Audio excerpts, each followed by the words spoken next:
자, 오늘 뉴스탑10 7번째 이야기 저희가 7위로 꼽은 소식 전해드리겠습니다. 암이 아니라 건강을 염려하는 건강 염려증입니다. 상상암입니다. 이 드라마 속에 나온 장면입니다.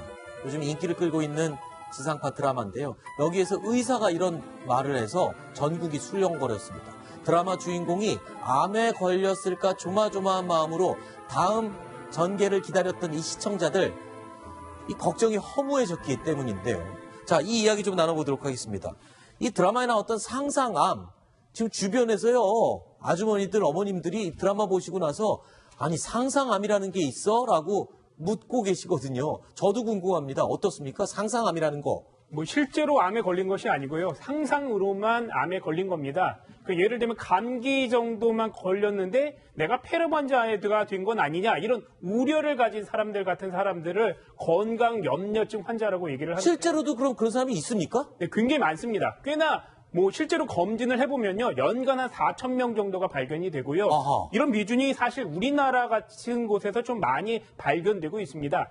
이유는 뭐냐면요, 우리나라 사람들이 굉장히 자신의 건강을 저평가하기 때문입니다. 네. OECD 회원국 평균으로 보면요, 한 70%의 사람들이 나는 건강하다 이렇게 답변을 하는데, 우리나라 사람들은 이런 비율이 35%밖에 되지 않습니다. 네. 그런데 실제로 우리나라 사람의 기대 수명, 평균 어느 정도까지 살 수 있느냐는 80세가 넘습니다. 네. OECD에서도 상위권이고요. 이런 네. 추세는 일본과 한국에서만 발견되고 있습니다. 그러니까 유독 OECD 국가들 중에 우리나라 사람들이 나는 건강하지 않아 이런 생각을 하는 경향이 강하다는 거죠. 자, 그러면 맞습니까? 네, 맞습니다. 그래서 더 오래 사는 건 아닌가, 이런 의구심까지 듭니다. 이거 어떻게 좋게 생각해야 될지 나쁘게 생각해야 될지 잘 모르겠습니다만, 자, 이 드라마에서나 나올 것 같은 이 상상, 암, 건강 염려증, 이런 걸 앓게 되는 이유가 도대체 뭔지 저희가 명승건 국립암센터 교수에게 물어봤습니다. 여러 가지 요인들이 관여하는 것으로 되어 있습니다. 대표적으로 살아가면서 큰 스트레스를 받았거나 아주 심각한 증상이 한번 발생했을 때 그런 증상들이 도유발될 수도 있고요. 어린 시절에 큰 병이 있는 경우에도 이런 건강염려증의 발생이 높아지는 것으로 알려져 있고요. 건강염려증 환자들이 이제 일반적으로 성격이 좀 꼼꼼하고 강박장애가 있는 경우에는 이런 건강염려증의 위험성이 높아지는 것으로 일반적으로 알려졌습니다.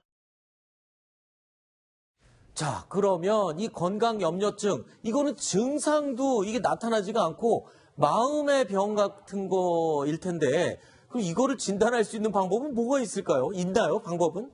이제 본인이 어느 정도에 해당되느냐에 따라서 판단할 수 있는 방법이 있는데요. 있어요? 네, 우리 자가 테스트. 자가 테스트 한번 해볼까요? 그럴까요? 네. 저희가 준비를 해놨습니다. 자가 테스트. 시청자 여러분도요, 저희가 지금 이 자가 테스트를 이 3장의 내용을 드릴 겁니다. 화면 보시면서요, 본인에게 어떤 게 해당되는지 개수를 한번 잘 세보십시오. 끝난 다음에 그 개수에 해당되는 증상을 저희가 기준을 보여드리겠습니다. 자, 먼저 네. 해볼까요? 일단 5개가 나왔습니다. 네. 지금 건강검진 받으면 이상이 있을 것이다. 네. 평소 챙겨 먹는 약이 4가지 이상이다. 여기 네 분들도 한번 해보시죠. 네. 해당되는지. 건강위의 음식, 운동 조절, 조금만 네. 아파도 병원에 간다, 걸리는 병이 자주 바뀐다. 저는 저 중에서 잠시만요. 끝나고 요거 세 장이 더 2장이 더 있으니까요. 여기서 저는 뭐 해당되세요, 김태분? 저는 아시겠지만 조금만 아파도 병원에 간다. 저는 그건 해당이 안 네, 되는 저는 거. 그거랑요. 건강위의 음식, 운동 조절 요거 해당되고요. 평소 챙겨 먹는 약이 4가지, 저건 좀 애매합니다. 네. 비타민 B와 C를 하나로 칠 것이냐 2개로 칠 것이냐에 따라 좀 달라지니까 네. 저건 세모로 하겠습니다. 일단 저는 여기에는 해당되는 거 저는 하나도 없습니다. 네. 두 번째 페이지로 넘어가겠습니다. 지금 다 세고 계시죠? 전염병 돈다면 100% 감염될 것이다. 저는 네. 아닙니다. 병명은 모르지만 몸이 아픈 지 1년 넘었다. 건강 관련 책 정보를 들여다보는 편이다. 내가 아픈데 몰라주는 게 섭섭하다. 요거는 조금 아픈데 몰라주면 좀 섭섭할 것 같기도 합니다. 그리고 저는 여기는 별로 해당되는 거 없어요. 그래요? 저는 여기서 누가 아픈데 가족이 몰라주면 좀 서운하겠죠. 저는 여기 하나 해당되는 것 같고. 자, 충분히 보셨죠? 3번째 페이지 보여드리겠습니다. 지금 몇 개까지 세셨는지 모르겠는데요. 3번째 페이지입니다. 세상에 안 좋은 음식이 너무 많다. 저는 그냥 먹습니다. 저도 그냥 이거는 음식은 저는 다 잘 먹습니다. 가끔은 의사 말도 못 믿겠다. 저는 이건 해당 안 돼요. 저는 의사 말은 잘 믿죠. 저는 전문가의 말을 믿습니다. 그냥. 늙어서 아플 것을 생각하며 우울하다. 요거는 저도 해당되는 것 같습니다만. 저는 그냥 늙는 것 자체가 우울하기 때문에 저건 해당 안 됩니다. 네. 자, 건강에 대해서 자신이 없다. 자, 지금 이제 14가지 정도 저희가 보기를 드렸는데 시청자 여러분들께서는 몇 개에 해당되십니까? 여기 한번 물어볼게요. 소정석 국장님 몇 개에 해당되세요? 저는 지금 쭉 보니까 한 6개에서 7개 정도 해당이 됩니다. 아, 그래요? 저는 지금 3개에 해당이 되거든요. 3개. 이유정 기자님요. 저도 페이지마당 하나씩 해서 3개 정도 3개. 나왔습니다. 심정수 차장. 저는 해당이 안 되는 게 한 3개쯤 됩니다. 다 해당된다고요? 한 11개. 조금만 아프면 병원 가는 거 그렇고 건강 영역증 가장 유력한 환자네요. 그렇게 보입니다. 김태현 변호사님. 저는 한 3개에서 한 4개 정도. 그래요? 아주 많이 잡으면 4개. 뭐 적게는 알겠습니다. 2개까지. 그럼 저희가 기준표를 보여드리겠습니다. 자, 나왔습니다. 제가 3개인데요. 건강에 대한 당연한 염려, 적당한 고민이다. 저는 이제 해당되는 여기에 해당되는데 소정숙 국장님은 아까 7개라고 그러셨죠? 네. 7개면은 걱정이 과한 편이랍니다. 그리고 건강 걱정이 우울증으로 이어지지 않게 조심하시라고. 아, 그렇게 위험하네요. 하네요. 자, 심정숙 차장. 큰일 났습니다. 큰일 났어요. 11개라고 그랬죠. 11개. 확실한 건강 염려증 환자가 되네요. 상상암, 이런 드라마에 나올 수 있는 그런 증상인 것 같습니다. 평소에 건강 염려를 많이 하나 보죠, 심 차장? 자주, 그러니까 조금만 아파도 병원에 가기 때문에 네. 건강 염려증이 실제 만약에 병으로 갔다면 바로 포착은 될 것 같습니다. 그렇군요. 김태현 변호사나 이유정 기자, 저 이렇게 셋은 저희 좋은 겁니다. 저희는 정상인 것 같습니다. 두 분은 살짝 이거라도 정상이에요, 좀. 약간 애매모호한 부분도 있어요. 예를 들면 지금 건강검진 받으면 네. 이상이 있을 것이다. 이런 거 있지 않습니까? 아까 네. 황순호 앵커는 이상이 난 없다라고 했는데 네. 받으면 대개 나오는 어떤 위궤양 이런 거 있잖아요. 역류성 식도염 이런 거. 그건 저는 지금 가능성이 한 높습니다. 10년 가까이 계속 나오더라고요. 근데 아직 큰 문제는 없는 것 같습니다만.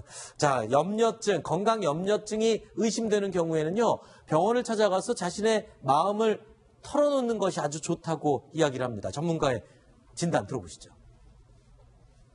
기본적으로 어느 정도 그 증상이 심한 경우에는 약물치료법을 기본으로 하면서 또 이제 정신치료 상담치료까지 받으면 또 그 증상이 완화가 될 수가 있습니다. 심정수 차장 들었죠? 11개에 해당되니까 정신치료 받으시고 약물 처방 받으시면 건강염려증이 나을 수 있다고 합니다. 근데 이 건강염려를 많이 하면서 몸을 더 건강하게 유지할 수 있는 장점도 있으니까요. 너무 이렇게 개념치 않았으면 좋겠습니다. 자, 마지막으로 소정석 국장님이 여기서 인사를 드리도록 하겠습니다. 오늘 말씀 고맙습니다.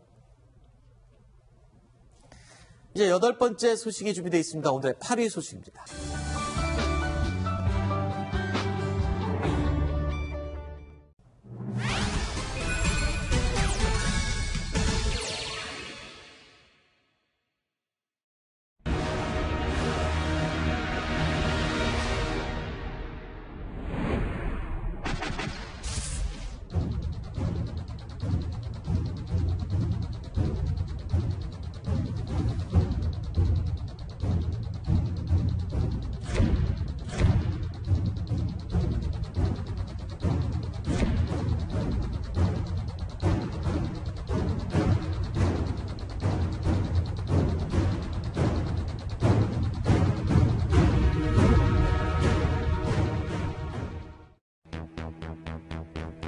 자, 제주도 게스트하우스에서 여성 여행객을 숨지게 하고 그리고 경찰을 따돌린 채 도주했던 이 용의자 한정민. 오늘 오후에 이 천안의 모텔에서 스스로 목숨을 끊었다고요? 네, 숨진 채 발견이 되었습니다. 그 한정민 씨는요, 12일 천안에 있는 한 모텔에 들어갑니다. 그리고 이틀 정도 묵겠다 이런 얘기를 했는데 이틀이 지나도 그 퇴실 신청을 하지 않자 그 여관 모텔 주인이 문을 따고 들어갔습니다. 그랬더니 화장실에서 천정에서 검정색 끈을 묶고 목을 맨 채 숨져 있는 모습이 발견됐습니다. 경찰은요, 한정민을 13일 전날이죠, 그 공개 수배를 했고 압박을 가해 왔습니다. 네. 자, 일단 경찰까지 따돌리고 제주도에서 육지로 도망을 갔던 한정민. 도대체 왜 스스로 목숨을 끊었던 것일까요? 전문가에게 물어봤습니다.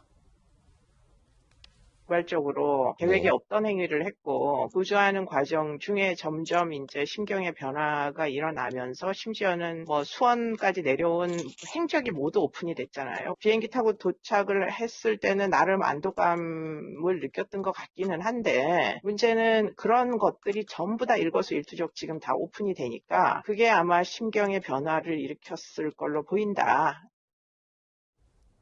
이 사건이 터졌을 때는 용의자가 굉장히 사이코패스의 성향이 있는 게 아니냐 이런 의문도 갖게 했었거든요. 그런데 도주한 사람 치고는 너무나 쉽게 CCTV에 모두 행적이 다 잡혔어요. 네, 요즘 웬만한 곳에 가면 다 CCTV가 설치되어 있기 때문에 경찰이 수사에 나서게 되면 웬만한 모습이 다 포착이 됩니다. 네. 그렇기 때문에 범행을 굉장히 치밀하게 준비하였을 경우에는 저런 모습이 발견되지 않았을 것인데, 지금 화면에 보이는 것처럼 면세점에 가서 여러 가지 모습들이 찍힌다든가 다른 곳을 이동할 때도 CCTV에 매우 평온한 모습들이 찍혔습니다. 그렇기 때문에 이게 뭔가 치밀하게 주도 면밀하게 한 것은 아니고 뭔가 우발적인 범행이 아닌가 이런 추정들이 나오고 있습니다. 네. 이러한 한정민의 행동에 대해서 이 범죄 전문가는 또 이렇게 해석을 하고 있습니다. 교도소 경험이 일단 없잖아요, 이 사람이. 심리적 압박을 견디기에는 전과력이 너무 진전이 덜 된 사람이라서 신창원처럼 도주에 대한 압박감이 생각보다 그리 높지 않고 아마 뭐 어디 머무를 수 있는 데를 먼저 찾았겠죠. 이렇게 돌아다니는 게 아니라 사방팔방으로. 자, 그런데 이 한정민 스스로 목숨을 끊은 용의자인데 이 사건 직후에 굉장히 이해할 수 없는 행동들을 보였었잖아요. 그런 거죠. 일단 피해자의 렌트카를 타고 제주도 시내를 돌아다녔다는 거예요. 편의점 들러가지고 이제 담배를 사기도 했고. 그러니까 그 게스트하우스에서 피해자가 없어지니까 처음에 이제 경찰이 당연히 게스트하우스를 운영했다는 한정민 씨가 물어보지 않았겠습니까? 네. 그럼 어디 갔냐고? 그러니까 태연하게 이제 몰랐다고 대답을 했던 거죠. 거짓말도 한 번 하고. 그리고 오히려 그 피해자 차를 타고 제주도 시내를 활보를 하고요. 그리고 이제 경찰이 지금 포위막을 좁혀 오니까 그러면서 나중에는 경찰이 좀 뭔가 물어볼 게 있으니까 게스트하우스 좀 와주세요. 그럼 와서 만나서 얘기 좀 합시다. 이렇게 얘기를 했다는 거예요. 그러니까 한정민 씨가 알겠어요. 제가 게스트하우스를 가서 만나서 말씀을 드리겠습니다. 이렇게 얘기를 해놓고 바로 이제 공항으로 가서 비행기를 타고 이 육지 쪽으로 왔다는 거 아니겠습니까? 네. 그러니까 사실은 이 도주하기 전에 어떤 과정들을 보면 범행을 저질러 놓고서도 그렇게 태연하게 거짓말을 하고 그리고 피해자 차량을 타고 이제 돌아다니면서 쇼핑까지 했던 점을 비추어 봤을 때 전혀 좀 죄의식이 없지 않았을까라는 그런 어떤 의구심도 보일 수 있을 것 같습니다. 네. 그러한 의심을 할 수밖에 없었던 이유 중에 또 하나가요. 이 피해자를 숨지게 하고도 그 이후에 이 게스트하우스에서 파티를 벌이면서 이 파티 사진을 SNS에 자랑을 하기도 했었거든요. 저희가 지금 모자이크 처리 또는 이제 뿌옇게 화면 처리를 했지만 이 게스트하우스를 찾은 손님들과 저렇게 술 파티를 벌이면서 이걸 자랑하듯이 사진까지 올렸던 그런 행동. 이런 이상한 행동에 대해서 범죄 전문가는 어떻게 분석을 했는지 들어보시죠. 뭐 사이코패스였다면 전과력이 좀 더 있었을 걸로 추정이 했었는데 상당히 충동적인 데가 있는 사람으로는 보였어요. 사람 죽여놓고 그 여자 차를 타고 나가서 담배를 사온다거나 뭐 계속해서 이제 그 사건 이후에도 뭐 이렇게 평시처럼 보이기 위한 그런 그 행동들을 하느라고 오히려 더 좀 오버하는 모습 이런 것들이 포착이 됐던 것 같거든요. 평시보다 심정적으로 좀 더 불안 수준이 높다 보니까. 그런데 이 한정민 평소에 주변 지인들에게 이 여성에 대해서 이야기할 때 정상적이지 않고 좀 왜곡된 그런 이야기를 좀 많이 했다고요. 성적인 관념이 좀 왜곡된 사람이 아닌가 이런 생각이 드는 이야기들이었다고요. 지인이 그런 이제 얘기를 했죠. 그 술을 마시면은 여성을 어떤 도구나 인형으로 생각하는 듯한 그런 발언을 자주 했다. 그래서 그건 잘못된 생각이니까 좀 조심할 필요가 있다. 좀 고쳐야 된다. 이렇게 얘기를 했는데 결국 이번 사건이 터졌다. 뭐 이렇게 이제 지인 얘기를 했는데, 그러니까 하나의 인간 대 인간, 사람으로 보지 않고 상대 여성을 하나의 도구화로 본다는 것은 그것이 이제 성추행이든 성폭행이든 이런 걸로 연결될 가능성이 굉장히 높은 것이죠. 그렇기 때문에 늘 위험성이 있었는데도 그 주변에서 그런 부분을 어떻게 제어를 좀 못했던 것 같고, 네. 그러다 보니까 결국 이번 사건까지 또 터지게 됐습니다. 네. 여성에 대해서 좀 왜곡된 의식을 가지고 있었던 한정민, 특히 여성들만 상대로 범죄를 저지르는 이 한정민에 대해서 범죄 전문가는 이렇게 해석을 하고 있습니다.